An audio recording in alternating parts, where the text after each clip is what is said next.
prochaine vidéo sur les fonctions, on va parler maintenant représentation graphique. Alors commençons par les définitions. Donc on va considérer le plan muni d'un repère. On prend f, une fonction définie sur un ensemble D, ce qu'on va appeler la courbe représentative de f, qu'on note CF de cette façon-là, ou qu'on appelle aussi la représentation graphique de f, c'est l'ensemble des points M de coordonnées x, y, où on a l'abscisse x qui appartient à D et l'ordonnée y qui est l'image de x par f, c'est-à-dire y est égal à f de x. Donc ça veut dire qu'en fait, CF, c'est l'ensemble, d'où les accolades, des points de coordonnées x, f de x, où on a x qui appartient à D. Faites bien attention,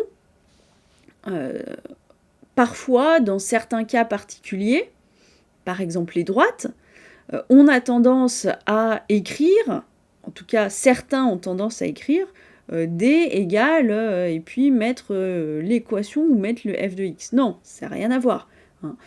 La courbe représentative, c'est un objet géométrique, c'est un ensemble de points. D'accord ? Alors, quelques remarques.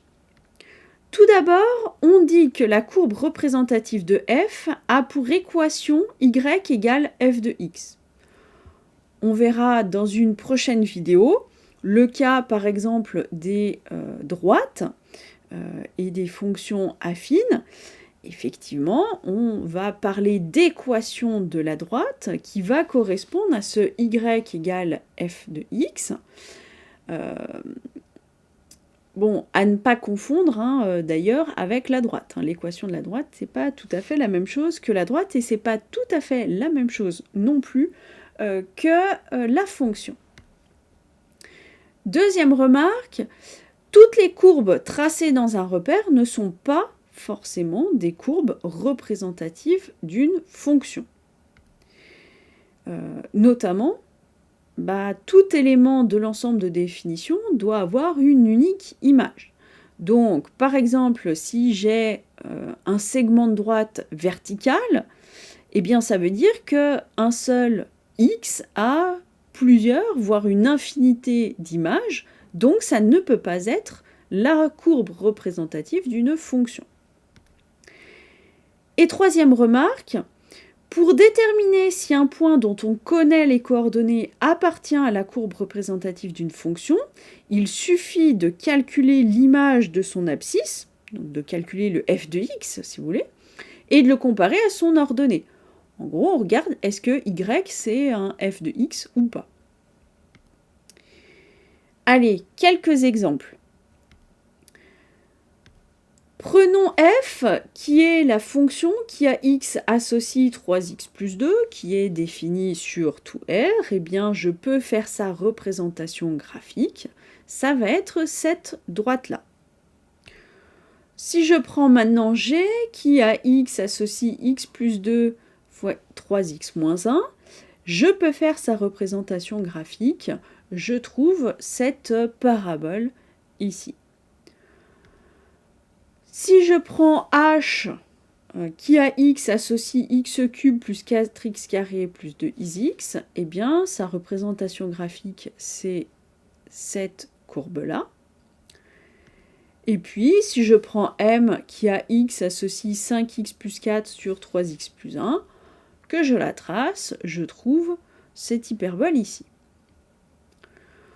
On verra dans des prochaines vidéos comment est-ce qu'on peut tracer au moins certaines de ces courbes.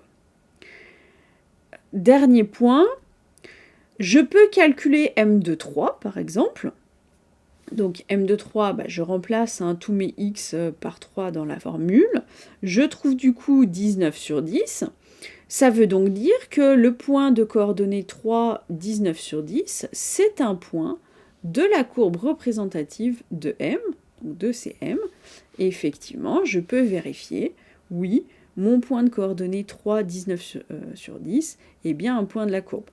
Attention, quand je dis on peut vérifier, on regarde sur le dessin. Un dessin, une représentation graphique, n'est jamais une preuve de quoi que ce soit, puisque on ne peut pas zoomer suffisamment pour être sûr à 100% que oui, c'est bien cette valeur-là, et pas une valeur qui est juste à côté.